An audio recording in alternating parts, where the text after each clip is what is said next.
Bonjour,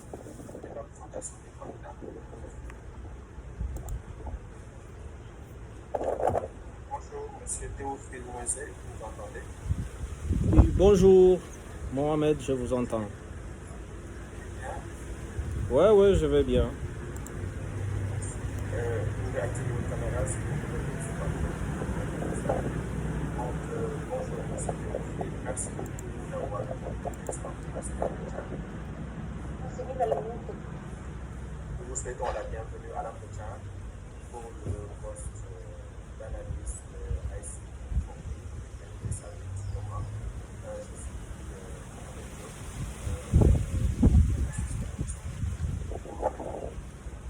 assistant au centre. Donc, je laisse la parole.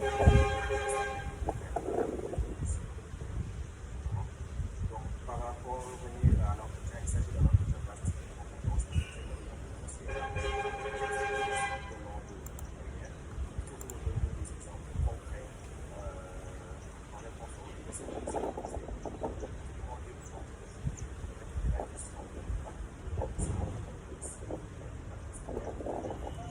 mais également prendre des notes et prendre le temps de réfléchir à la réponse que vous avez. Donc, veuillez s'il vous plaît être concis dans votre réponse afin de ne pas dépasser le temps de parler de chaque question. L'entretien devrait durer environ 30 à 35 minutes. 5 questions qui seront posées avec une moyenne de 6 minutes par question. Ensuite, dans le respect du temps, le jury doit être amené à vous interrompre et à vous demander de prendre votre réponse pour s'assurer que nous avons suffisamment de temps pour passer à la question suivante. La question, c'était l'entretien en français. Et à la fin de l'entretien, vous avez la possibilité de poser des questions.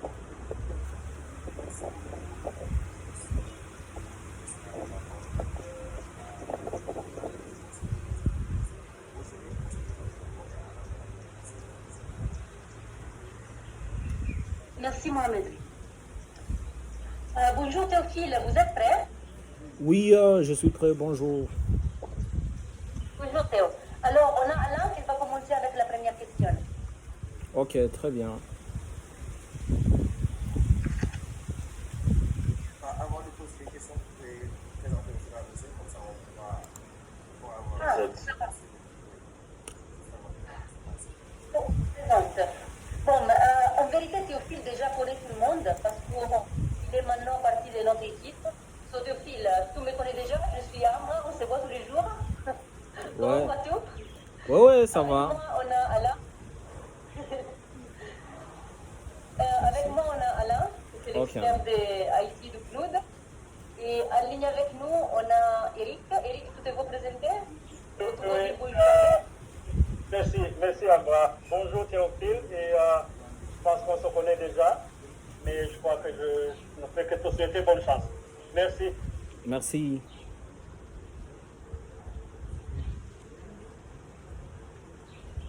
Donc... Et c'est Michael Kourounzi, bien sûr. Formellement, donc voilà, je travaille sur la coordination au sein de l'unité d'appui à la stabilisation. Ah, ok, très bien. C'est à mon tour de me présenter? Si. Oui. C'est votre tour. Ok. Très bien. Mon nom est Théophile Moisé. Je suis du domaine de développement des systèmes d'information, base de données, suivi évaluation, mais aussi avec un background dans la gestion de projets. Je suis un informaticien de formation, disposant des masters en développement des systèmes d'information et génie logiciel. J'ai également un diplôme de licence en informatique de gestion de l'ISP Bukavu. Actuellement, j'ai plus de 8 ans. Je pense qu'Alain va poser la première question. Oui. Oui. Alain, vous pouvez poser la question? Ok. Ok, on commence avec une question. Voici la première question pour vous. Décrivez votre expérience et dites-nous pourquoi vous pensez être le candidat idéal pour ce poste. Ah, ok. Merci beaucoup Alain pour la question.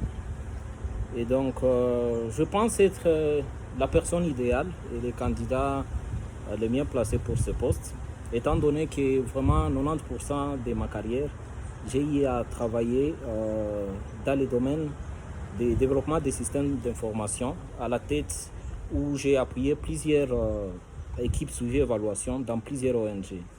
Donc, je peux dire qu'actuellement, j'ai plus de 8 ans d'expérience de travail avec les ONG, mais aussi des agences des Nations Unies, où j'ai eu à soutenir plusieurs équipes multisectorielles à mettre en place et en œuvre des stratégies suivi évaluation digitale et à travers plusieurs thématiques et domaines, notamment dans la résilience et stabilisation, dans la sécurité alimentaire, l'éducation, alphabétisation, dans le wash et assainissement, dans la santé, mais aussi dans l'assistance en articles ménagers.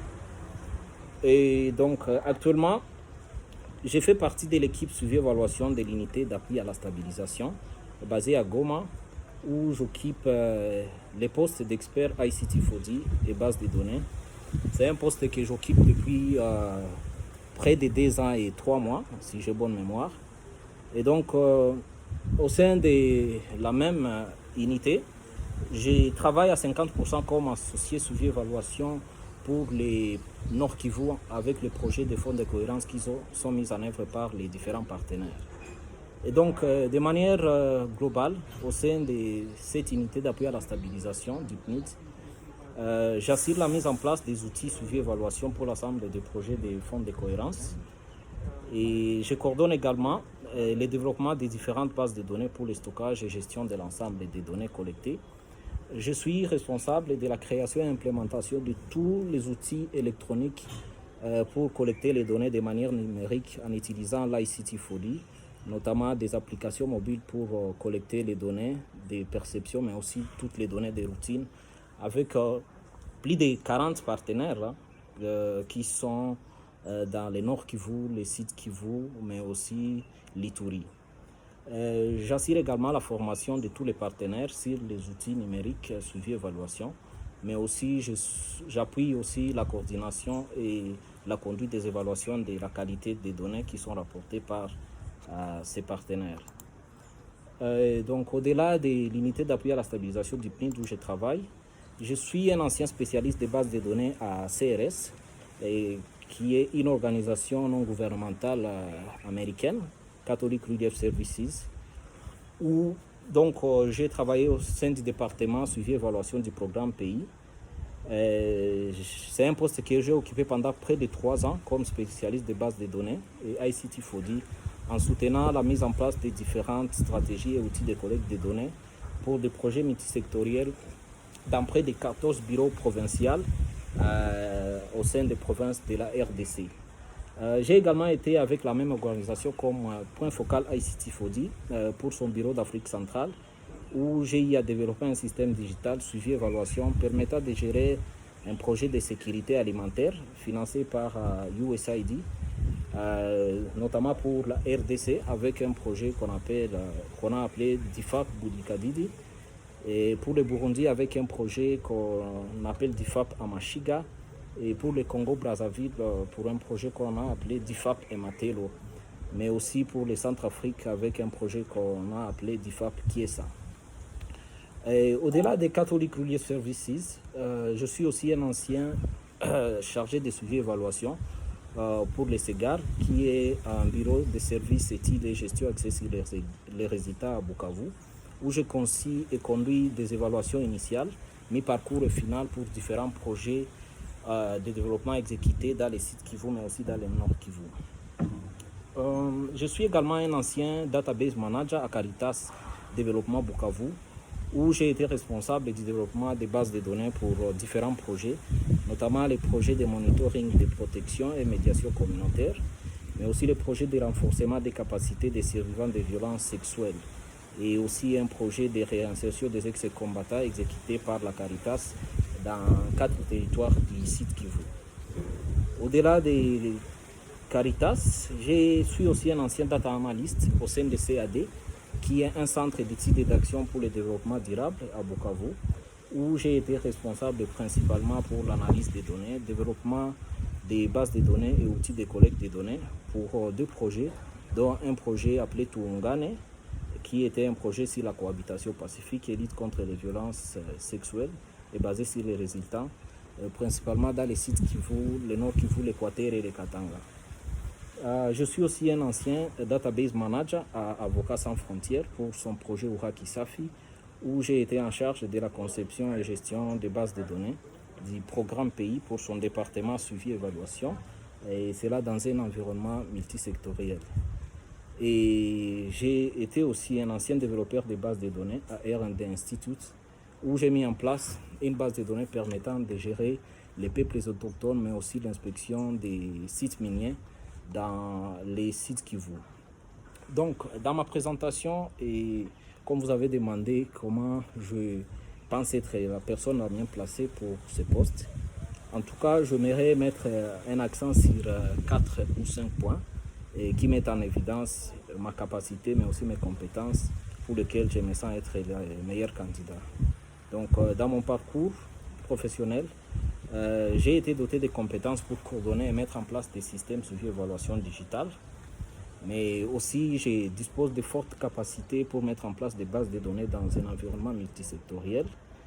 J'ai de bonnes capacités pour l'analyse statistique, mais aussi l'analyse spatiale, et aussi la maîtrise que j'ai, et non basée sur l'expérience dans la conception des outils MID, avec beaucoup de capacités pour organiser des séances de renforcement des capacités, notamment de formation sur les nouvelles technologies, les suivis évaluation, mais aussi la collecte des données. Et pour citer, j'aimerais aussi mentionner cette aptitude que j'ai et que j'ai développée dans la gestion des stress liés au travail de suivi, évaluation, redevabilité et apprentissage, avec des responsabilités qui sont généralement transversales. Et donc voilà donc en quelques mots les compétences et capacités que je voulais mettre en exergue et pour lesquelles je suppose être les meilleurs candidats pour ce poste. Merci à vous. Merci Théophile. Deuxième question. Eric. Merci beaucoup, Amba. Et merci à Théophile pour les réponses qu'il vient de fournir pour la première question. Je vais passer rapidement à la deuxième question. Et d'après vous, quel est le sens de l'intégrité référentielle dans le modèle relationnel? Est-ce que vous pouvez vous illustrer en prenant un exemple d'un système d'information que vous avez eu à mettre en place dans votre parcours professionnel? Ok, très bien.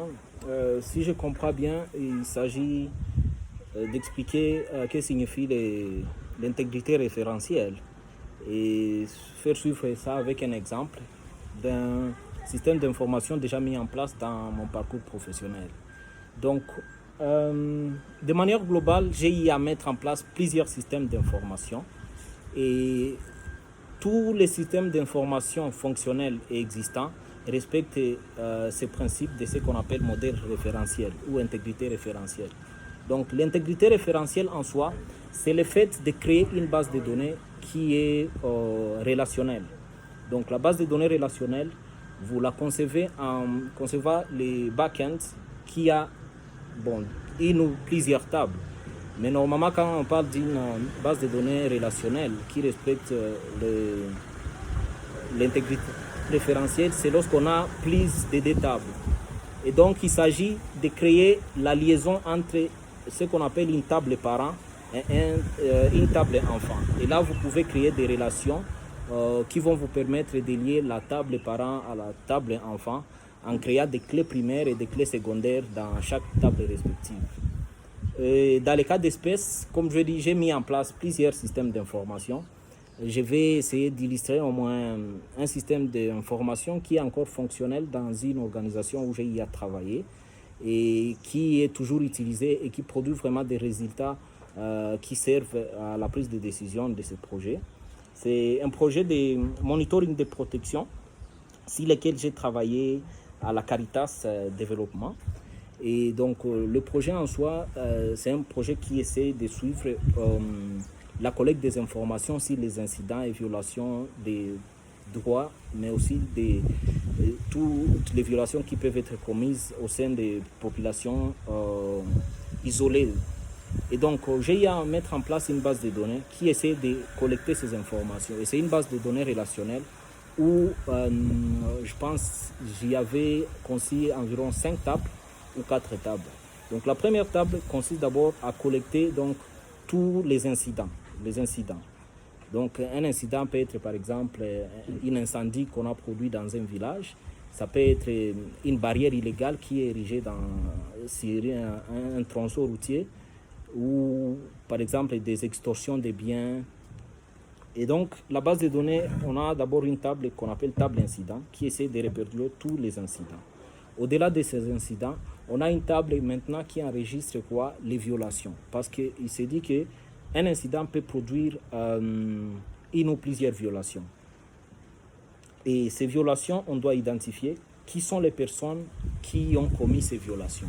Donc, dans les communautés où cette base de données est implémentée et collecte les données, on a par exemple les acteurs qui commettent généralement ces violations et on a une autre table qui est liée aux violations qui sont commises. Et donc, on essaie de voir qui sont les acteurs. Ça peut être par exemple les groupes armés, ça peut être les forces de sécurité, la PNC ou bien les FARDC, ça peut être des bandits ou des inconnus dans la communauté. Et maintenant, lorsqu'on a déjà la table incident qui est liée à la table de violation, et les auteurs qui ont commis ces violations sont connus au préalable, donc on a la possibilité maintenant de savoir qui sont les victimes de ces violations, étant donné que les violations sont connues mais aussi les auteurs. Et on essaie maintenant de créer une seconde table qui se lie aux auteurs mais aussi aux violations pour savoir ces violations ont touché quelles victimes. Et une fois ces victimes sont connues, on a la capacité d'avoir toutes les informations individuelles, notamment les noms, les sexes et aussi leur localisation où ils vivent. On essaie de catégoriser ces violations ont causé quoi comme dommage, soit dans leur ménage, soit de manière physique. Et maintenant, essayer d'organiser une prise en charge, soit donner les soins primaires, soit réhabiliter des maisons qui ont été incendiées, et ainsi de suite. Donc ça, c'est une base de données que je vais appeler qui respecte l'intégrité référentielle parce qu'il part d'un modèle relationnel essayant de lier la table incident à la table violation, étant donné qu'on peut avoir un ou plusieurs incidents qui sont causés par des violations. On peut avoir des violations qui ont été commises par un ou plusieurs acteurs, mais aussi la violation peut toucher une ou plusieurs victimes. Et au-delà de ça, ces victimes peuvent recevoir plusieurs assistances, notamment peut-être les faire soigner ou bien réhabiliter les maisons qui ont été incendiées. Ça, c'est un cas d'espèce d'un système d'information que je voulais illustrer. Mais il y a tant d'autres que j'ai eu à mettre en place, notamment celui de l'inspection des sites miniers, où on essaie de répertorier les personnes qui travaillent dans les mines, leurs catégories, qu'est-ce qu'ils font, est-ce qu'il y a des incidents ou bien des violations qu'ils font par rapport à leur activité dans les carrés miniers. Donc, il y a plein de systèmes d'information que je peux expliquer, mais je me limite à céder au moins que je donne. Merci à vous. Merci Théophile. On va passer à la question suivante. Je vais le lire. Si vous pouvez expliquer c'est quoi votre expérience dans l'utilisation des technologies de l'information et de la communication, comme des tablettes, Android, iPad, etc., pour la collecte et gestion des données. Et si vous pouvez donner un exemple concret d'une plateforme que vous avez créée et expliquant les fonctionnalités que cette plateforme offre. S'il vous plaît, vous pouvez répéter la question, s'il vous plaît? Alors, vous pouvez expliquer votre expérience dans l'utilisation des technologies de l'information et de communication, par exemple tablette, Android, iPad, pour la collecte et gestion des données. Et aussi, si vous pouvez donner un cas concret, un exemple concret, qui explique les fonctionnalités de la plateforme que vous avez créée. Ok, merci beaucoup. Donc, en termes de mon expérience en utilisation de nouvelles technologies de la communication pour la collecte de données au sein des projets, j'ai vraiment une large expérience et je pense que ça date depuis 2013 où j'ai commencé à utiliser les plateformes mobiles. Il y en a plusieurs, mais j'ai utilisé dans les cas d'espèces au moins de manière profonde 3, notamment ODK Collect, qui est une plateforme de données, de collecte de données mobiles. Il y a Kobo Collect et Comcare, mais aussi iPhone Builder. Je vais commencer par la plus récente au sein de l'unité d'appui à la stabilisation où je travaille actuellement.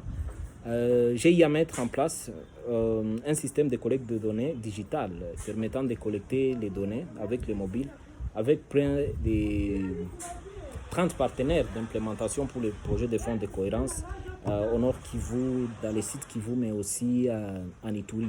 La plateforme, c'est Comcare. C'est une plateforme qui est très avancée par rapport à d'autres que j'ai eu à utiliser et qui donne vraiment des fonctionnalités intelligentes, tout d'abord dans la conception des formulaires de collecte de données complexes. Et donc, la plateforme peut te permettre de collecter les données pour effectuer des enquêtes de manière routinière ou bien de manière périodique. Et là, vous avez la collecte des données qui est faite. Initialement, donc, ça se passe comment? Vous passez d'abord à la conception des outils, des données à partir d'un ordinateur.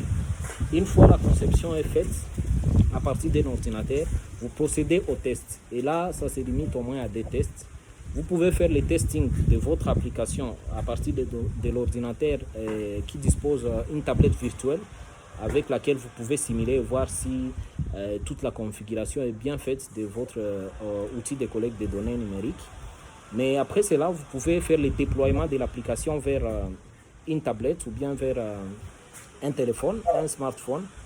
Et avec ce smartphone, vous allez faire également des simulations de ce que vous avez conçu comme application mobile pour la collecte de données. Une fois la collecte de données est faite, avec tous ces processus de configuration, mais aussi de testing de l'application, tout cela doit se passer en ayant au moins une connexion Internet pour essayer d'interagir entre les mobiles, mais aussi avec l'ordinateur où se trouvent les serveurs. Et donc, une fois cela est fait, vous pouvez faire la collecte des données proprement dite. Et cela, vous n'avez pas besoin de collecter les données avec une tablette ou un téléphone connecté à Internet. C'est quelque chose qui se fait offline. C'est quelque chose qui se fait offline sur terrain, étant donné qu'aussi la plupart des zones où les données sont collectées pour le projet, ce sont des zones où soit la connexion cellulaire n'a pas de couverture, mais aussi peut-être qu'il y a un problème d'accessibilité. Et avec cette collecte de données qui se fait offline, une fois toute la collecte de données est réalisée, on peut procéder à la synchronisation des données sur les serveurs Comcare.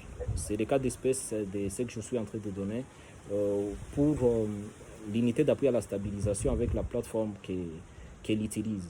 Donc la collecte de données est faite, on passe à la synchronisation de ces données sur les serveurs et maintenant la personne ou les personnes qui sont autorisées à accéder au serveur peuvent accéder aux données. Et là, ça va dépendre d'un paramétrage à l'autre. Et là où je dis que Comcare a une puissance et des fonctionnalités intelligentes que d'autres, et à partir de la plateforme Comcare elle-même, les gestionnaires ou les concepteurs peuvent créer déjà des statistiques, des tendances et essayer d'analyser question par question sur base des données qui ont été collectées et afficher déjà un dashboard qui peut permettre aux parties prenantes de voir déjà les résultats à partir de la plateforme. Mais au-delà de ça, ça dépend du besoin, mais aussi des résultats qu'on veut avoir. Comcare offre plusieurs possibilités. Soit avec ces données, vous pouvez les télécharger sous un fichier Excel ou bien XLS et vous allez les traiter sur d'autres plateformes que vous voulez. Ça peut être soit SPSS, ça peut être Stata, ça dépend des utilitaires qui sont utilisés.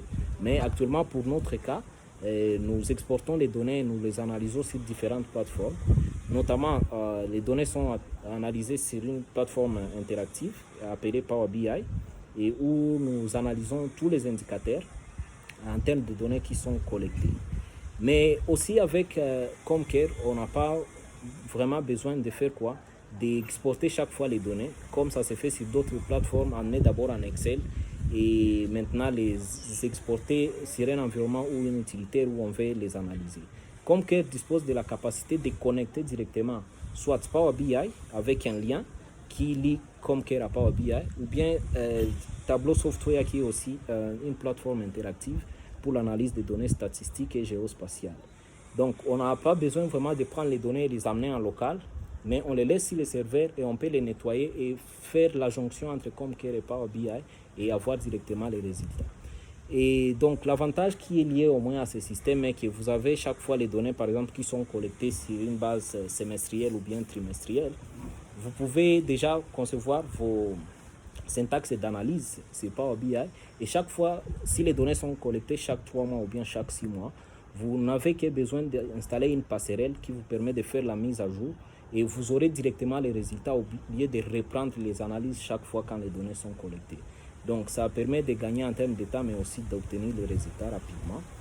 Et donc ça c'est un cas d'espèce, au moins une plateforme que je voulais mettre en exergue et que j'utilise actuellement. Mais il y a tant d'autres que j'ai eu à utiliser, notamment iPhone Builder, qui est aussi une plateforme puissante et qui permet de créer des bases de données complexes. Donc voilà en gros la réponse que je voulais donner par rapport à mon expérience dans l'utilisation de nouvelles technologies pour la collecte des données numériques. À vous.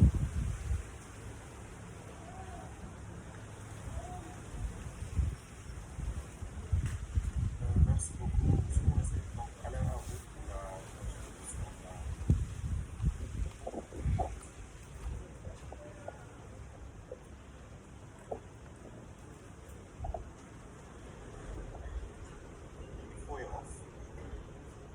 Pardon? Voilà. Ok. La quatrième question pour vous, Théophile. Étant spécialiste en gestion des données, pouvez-vous nous dire quels sont les principes à respecter pour traiter les données confidentielles et personnelles? À vous. Ok. Donc, en tout cas, avec mes capacités de spécialiste de gestion des données, il y a des principes qui sont énumérés pour traiter et, je veux dire, garder et stocker en sécurité les données personnelles. L'ensemble des projets où j'ai travaillé, généralement on collecte les données qui sont sensibles sur les bénéficiaires. Et ça peut être leurs données individuelles, leurs données de localisation. Et cela nécessite vraiment d'avoir cette maîtrise dans la gestion des données. Donc tout d'abord, on doit se rassurer qu'on est en train de collecter les données en sachant ces données vont servir à quoi. Ça, c'est un peu le premier principe. Quelle est donc la finalité de collecter les données que vous êtes en train de collecter? Une fois vous avez ce principe de savoir que vous avez collecté les données pour telle fin, c'est pour rapporter des indicateurs, c'est pour rapporter par exemple une situation catastrophique ou bien une situation naturelle qui s'est passée, comme par exemple, je vais prendre un exemple plus récent avec les données qu'on a collectées avec l'éruption volcanique qui s'était passée récemment ici à Goma. Nous avons eu à collecter des données pour cartographier toutes les fissures, mais aussi les failles qui s'étaient passées chaque fois qu'il y avait tremblement de terre ici à Goma. Ces données, nous les avons collectées et nous les avons traitées et produit des rapports avec cela. Donc les données ont été collectées en sachant quelle est la finalité et à quoi ça va servir. Donc en termes de principe, ça c'est le premier, la finalité. Mais aussi, on doit se rassurer de la proportionnalité et pertinence de ces données. Une fois ces données sont collectées, est-ce que vraiment elles sont pertinentes? Est-ce que ce sont des données qu'on peut utiliser et désagréger pour faire des analyses avancées, mais aussi contribuer à la recherche? Et les principes, souvent, il y a les principes de conservation. Vous avez les données, vous savez que ces données sont peut-être, je veux dire, les données, généralement, c'est la denrée la plus périssable, selon moi, parce que si vous disposez des données aujourd'hui et pour lesquelles on voulait utiliser pour résoudre un problème donné, mais ces données, vous les disposez et vous ne produisez pas les résultats sur base de ces données et que c'est peut-être une semaine après que vous les présentez et que déjà on ne sait plus prendre action, là, il n'y a pas vraiment ce qu'on va appeler le principe de durée de temps et de conservation de ces données. Il y a d'autres principes, il y a les principes de sécurité. Les données, vous les avez collectées. Il faut savoir dans quel environnement vous les collectez. Une fois c'est collecté, qui sont les personnes qui accèdent à ça? Donc on doit assurer la sécurité de ces données et savoir qui est la personne qui a accès à ces données, soit en lecture, qui est la personne qui a accès à ces données en lecture et écriture, qui est la personne qui est censé voir ces données ou qui est censé voir les résultats. Et donc ça va aussi, après la sécurité, on a également les principes de confidentialité. Donc garder les données et vraiment promettre aux personnes et les expliquer que les données sont collectées. Ce sont des données qui vont être gardées dans la stricte confidentialité. Donc il y a aussi, si j'ai bonne mémoire, je pense que c'est les 4 ou 5 principes de confidentialité des données que je connais à ma possession. Merci.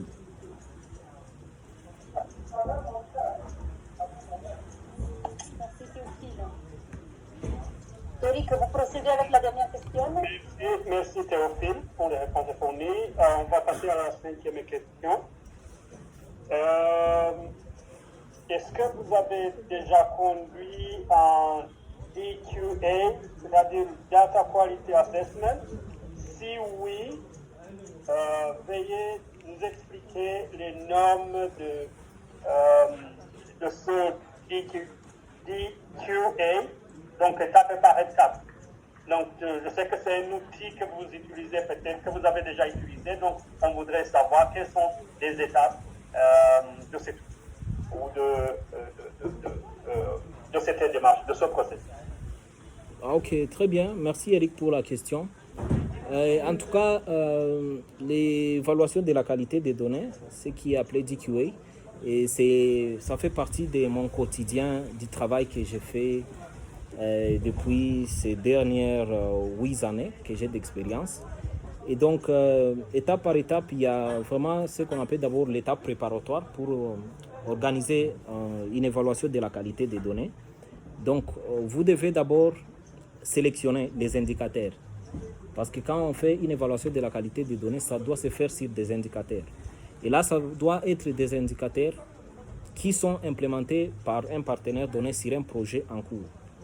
Et ces indicateurs doivent déjà avoir fait l'objet des rapportages des données et disposer des données qui sont là avec des résultats qu'on sait voir. Donc, on fait d'abord la préparation et sélection des indicateurs sur lesquels on veut faire les DQA. Et maintenant, on doit avoir l'outil qui permet de documenter chaque étape de cette évaluation de la qualité des données.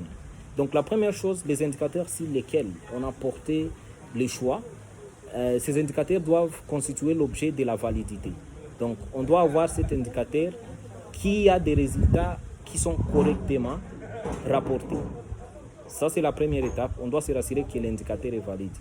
Et de manière générale, si cette première étape n'est pas respectée pour l'évaluation de la qualité des données, les restes des étapes existantes vont tomber. Donc, la deuxième étape, il faut se rassurer de la fiabilité des données qui ont été rapportées sur l'indicateur.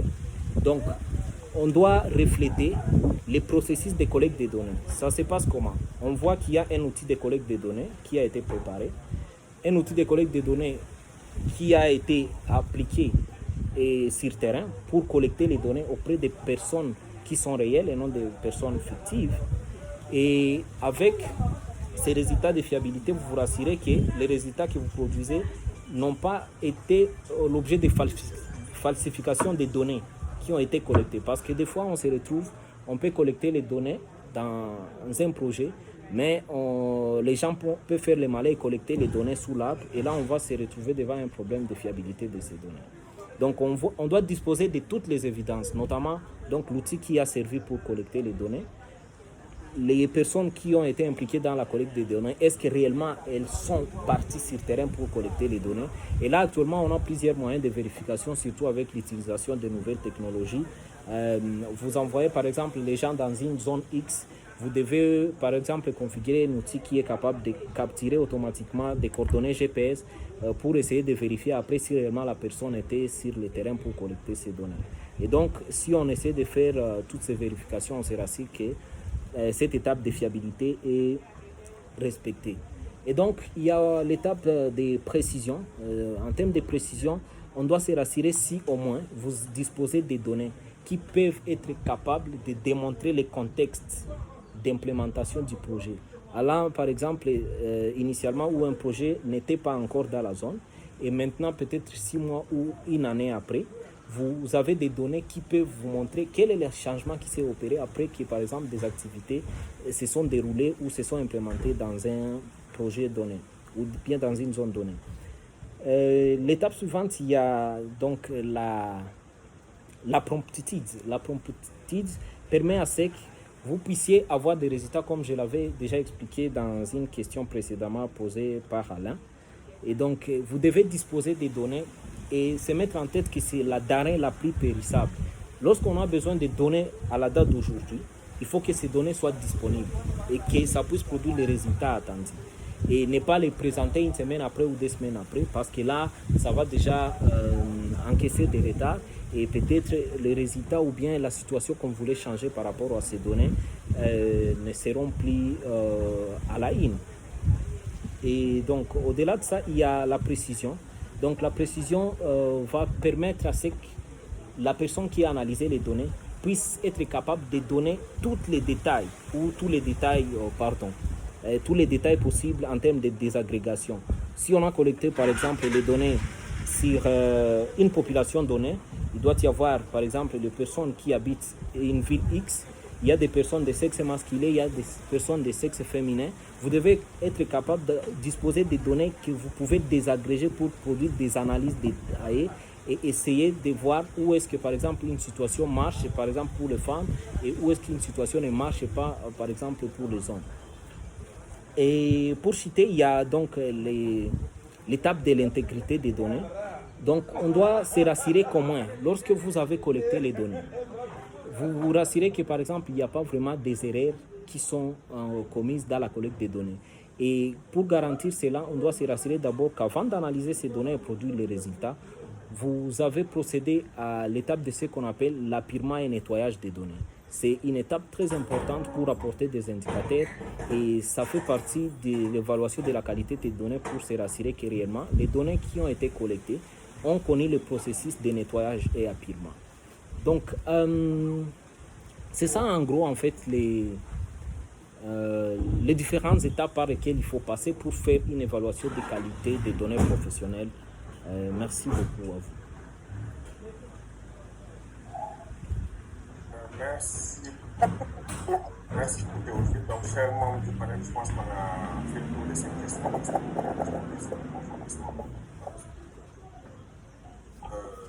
Eric, Yana, on va. C'est bon pour vous? Vous m'entendez? Oui, c'est bon pour nous. Merci. Ok, vous n'avez pas d'autres Merci, questions? Arnaud. Ok, c'est bon. Parfait, merci. Donc, Théophile, nous arrivons au terme de cet entretien. Nous vous remercions pour le temps passé avec nous. Nous